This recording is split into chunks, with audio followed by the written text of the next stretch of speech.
Hello again, Dr. Nicole here with another tidbit of information from the world of holistic health and holistic living. I'm continuing day 3 of Facebook Lives. So if you didn't catch my previous ones, they're still on my page. But today I wanted to talk to you all about the difference between the conscious and the subconscious mind. So the conscious mind really represents our current awareness. It's what's responsible for our kind of day-to-day analytical thinking. So we can influence our habits, beliefs, and emotions, but that's where a lot of the subconscious takes over with those habits and beliefs, because that's where they're really kind of programmed, putting our responses on automatic. But the conscious mind gives us awareness, so we can control some of those, our thoughts, perceptions, experiences. But the conscious mind is more about the active, like in the moment awareness.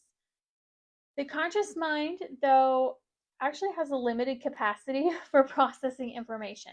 We can really only hold a small amount of information in our conscious mind at a time. So you see a tree, you think of a tree. You see a cat, you think of a cat. We're no longer thinking about that tree. So our attention can shift. But in the subconscious mind, we know that the tree is still there. So our conscious mind is also mostly responsible for our decision making and problem solving as well. So the frontal cortex is a part of this system. It's located in the front of our brains, and it is our CEO, the area of higher learning and processing. This is where we really engage in critical thinking. We make deliberate choices here. Unfortunately, the more stress that we are under, the less our brains will allow the CEO to work. And that can put us in a little bit of a pickle. So, short term memory, also part of the conscious mind, as well as language and verbal communication.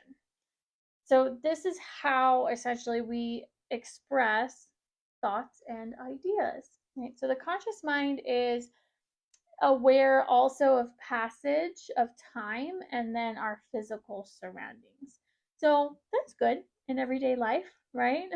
Sometimes, though, in order to get some deep healing done, we have to hush this quiet part and kind of shift ourselves out of that conscious mind. And things like sound healing, meditation, it can help with that.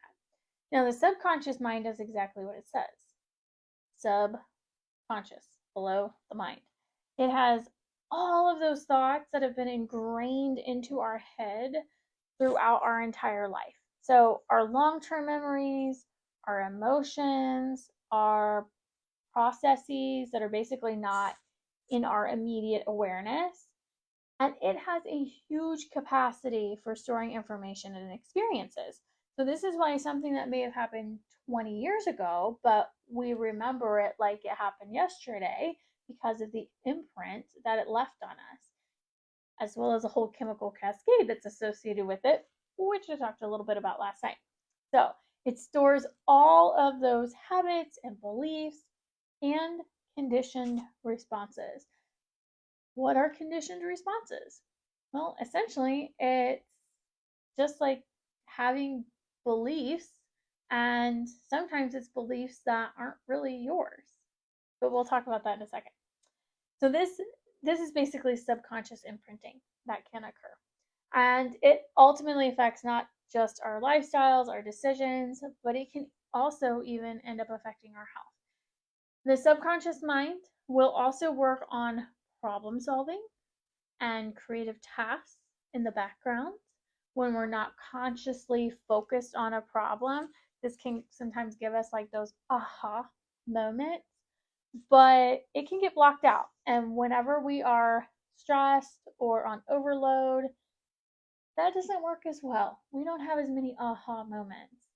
And it can also drive our emotional responses or even defense mechanisms. So let's go back for a minute to this idea of subconscious imprinting. I want you to think back to your earliest memory. When was it? most of us don't have our first memory until we're about the age of 3 or 4. So that means we've had 4 years of experiences, information, education, and interaction that we don't even remember. And what else happens in those years? We are actually in a very specific brainwave state that allows us to be like sponges. You know the saying, kids are like sponges? That's because their brains are operating in a very specific way to actually absorb the information they need. Because we can't possibly be taught one on one about everything we need to know to get through life. The societal interactions and the behaviors of our family actually teach us much of it. We learn that daddy doesn't talk to your teacher the same way that he talks to policeman, and he doesn't talk to the policeman the same way he talks to your aunt or your uncle. This is when we hear and learn our familial familial our family our family traits and habits, because this is what we are exposed to. And then that's typically what we adopt. So, for example, if you grew up in a home where the phrase was, we never have enough blank, maybe money, we never have enough money, or we're always broke, then that's what you're going to grow up to believe. Whether it's true or not, it will actually get ingrained into your subconscious when you are 3 or 4 years old. And then when you are 40, you find yourself saying the same thing to your family, and you've struggled your entire life with money, living paycheck to paycheck, hoping to just win the lottery one day.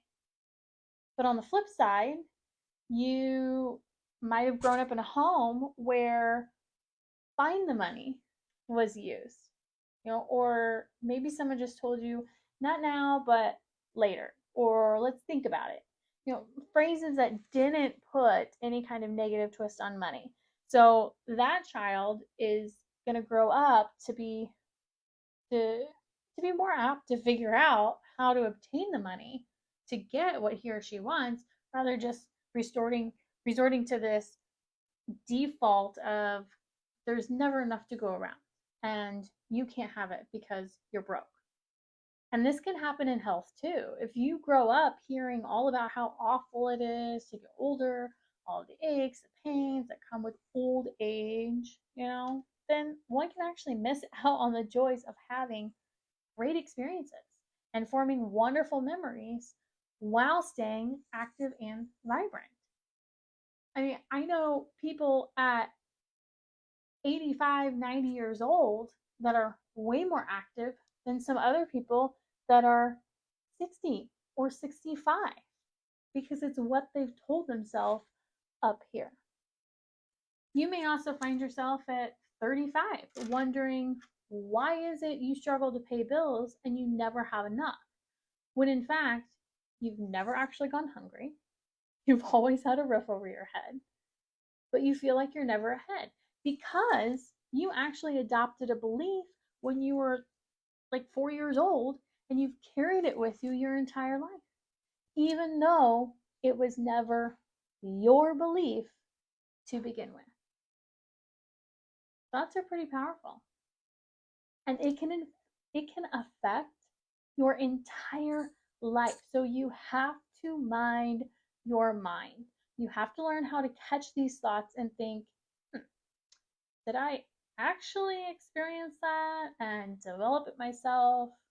And if I did, how can I change it? Can I make it work for me? Or did you remember just hearing that growing up and you never actually made that belief to begin with? It was never yours. I use like finances here as an example, but it could literally be with anything. You know, um, I can't do public speaking because I've always heard growing up how shy I was. So I don't do the social interaction. I don't make friends easily because I'm just a really shy person. But maybe you aren't really shy. Maybe you were somebody that was just a little more cautious. but you got labeled as shy by a family member because they thought they were an outgoing individual, and XYZ is what makes you look like an outgoing individual. And you didn't fit into that, and therefore you are shy. And you took that on and you've carried it with you throughout the rest of your life, and you've let it define you. Pick whatever it is. You know, you have to learn to not let it. You have that power to change it, but it will take work. It doesn't happen overnight, and it takes time and consistency, but you can do it. Okay, social fam, I'm off for tonight, but if you're wondering if maybe this might be something that you need to work on, just check out the link in my bio for some additional resources. Okay, bye for now.